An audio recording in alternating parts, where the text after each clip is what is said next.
I have a confession to make. I am a terrible cook. Not because I don't know how to cook, I actually follow recipes pretty well, but I have a habit of getting distracted.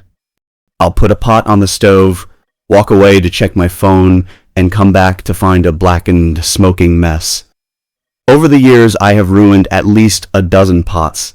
Some I threw away, some I scrubbed so hard I scratched a non-stick coating, and some just sat in the back of the cupboard, useless and embarrassing.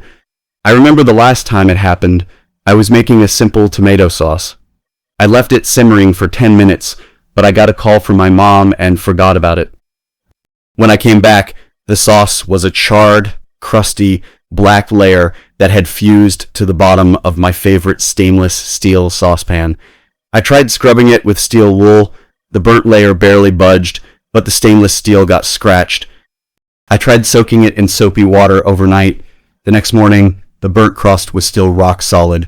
I was about to throw it away when my grandmother, who was visiting, walked into the kitchen. She saw my frustration and laughed. She said, "You don't need steel wool. You don't need to soak it for days. You just need to use an old trick that your great-grandmother used." She went to the pantry and brought out a box of baking soda and a bottle of vinegar. She said, "Fill the pot with water, add a cup of vinegar, and bring it to a boil. Then turn off the heat, add half a cup of baking soda, and let it sit for an hour. The burnt layer will lift right off." I looked at her like she was crazy. Vinegar and baking soda? That's the classic volcano experiment we did in middle school. It fizzes, but how is that supposed to remove burnt crust? But I had nothing to lose. I had already written off that pot, so I followed her instructions. I filled the pot with water, added the vinegar, and boiled it. Then I turned off the heat, added the baking soda, and watched the violent fizzing reaction. The pot looked like it was erupting. After the fizzing died down, I walked away and left it for an hour. When I came back, I looked into the pot. The burnt layer had lifted and was floating in water. I poured it out, gave it a gentle wipe with a sponge, and the bottom of the pot was spotless. Not a single black spot remained. It looked brand new. I was stunned. That pot had been written off, and now it was perfectly clean. I saved that pot from the trash, and I saved myself the cost of a new saucepan, about $25. But I didn't stop there.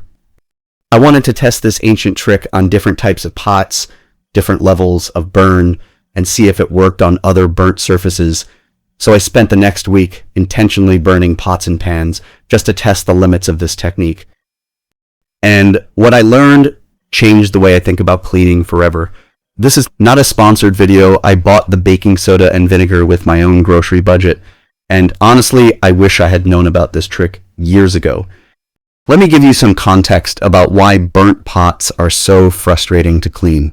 When food burns, the heat causes the organic compounds to carbonize. They turn into a hard, black carbon layer that is curiously similar to charcoal. This carbon layer is not soluble in water or soap, and it sticks to the metal surface with incredible tenacity. Scrubbing only grinds the carbon into the surface, scratching the metal and creating more surface area for future sticking.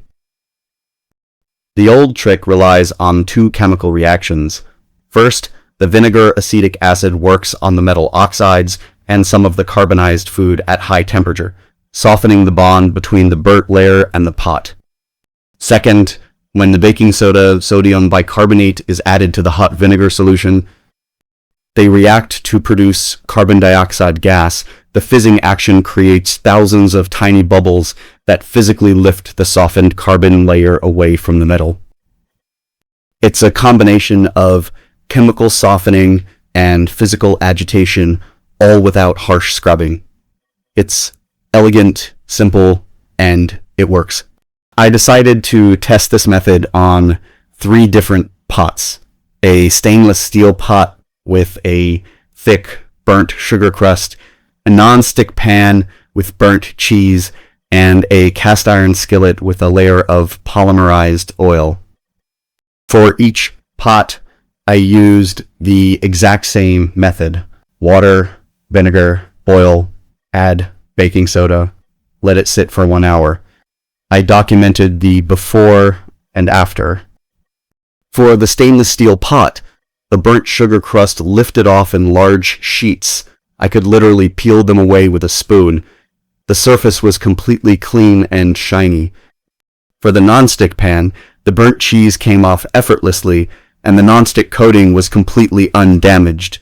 No scratching, no peeling. For the cast iron skillet, the method removed the burnt layer, but it also stripped away some of the seasoning, the dark black patina that cast iron users work so hard to build. That was a downside. I would not recommend this method on cast iron unless you are planning to re-season it afterwards, but for stainless steel and non-stick, it was perfect. I also tested the method on a burnt glass baking dish. The same technique worked beautifully, removing the baked-on food residue without scratching the glass. I tested it on a burnt ceramic pot. It worked, but the ceramic was porous and absorbed some of the vinegar smell, which took a few washes to remove. So the method is not universal. You have to know your materials. I also experimented with variations. I tried using just baking soda and hot water without vinegar. It didn't work as well. The burnt layer stayed stubborn. I tried using just vinegar and boiling. It softened it slightly, but didn't lift it off. The combination was the key. I also tried using lemon juice instead of vinegar. It worked, but not as effectively. The citric acid is weaker and the reaction with baking soda is less vigorous. I tried using the method cold, just mixing baking soda and vinegar without heating. It did almost nothing. Heat was essential. I also tried different soak times. 30 minutes was enough for light burns, but for heavy burns, a full hour was necessary. I also found that adding a little dish soap to the water helped remove the oily residue afterwards. I was curious about the cost. A box of baking soda cost about $1, a bottle of vinegar cost about $2, a new saucepan would cost at least $25, so for $3, I saved a pot and $25. I also saved the environment. I didn't throw away another piece of kitchenware. I ended up using this trick on 4 different pots and pans over the next week. Each time, it worked. The only thing I had to be careful about was not to let the fizzing overflow. You need a large pot, and you need to add the baking soda slowly, because the reaction is vigorous. And of course, don't use it on cast iron unless you're ready to re-season. Overall, this ancient technique is a game changer. Now let me give you the final numbers. A new saucepan costs about $25. The baking soda and vinegar cost about $3. So I saved $22 on that one pot. But over the course of a year, I could save dozens of pots and hundreds of dollars. The technique takes about an hour of passive time, but only about 5 minutes of active work. It is safe, non-toxic, and uses common household ingredients. It works on stainless steel, non-stick, glass, and ceramic with caution. It does not work well on cast iron, and it does not work on aluminum because vinegar can react with aluminum and cause discoloration. But for most pots, it's a miracle. Does this ancient technique actually work? Yes, it works brilliantly. It's cheap, safe, and effective. Is it better than scrubbing? Yes, it saves your pots from scratches, saves your time, and saves your sanity. Should you use it? Absolutely. The next time you burn a pot, reach for baking soda and vinegar before you reach for the steel wool.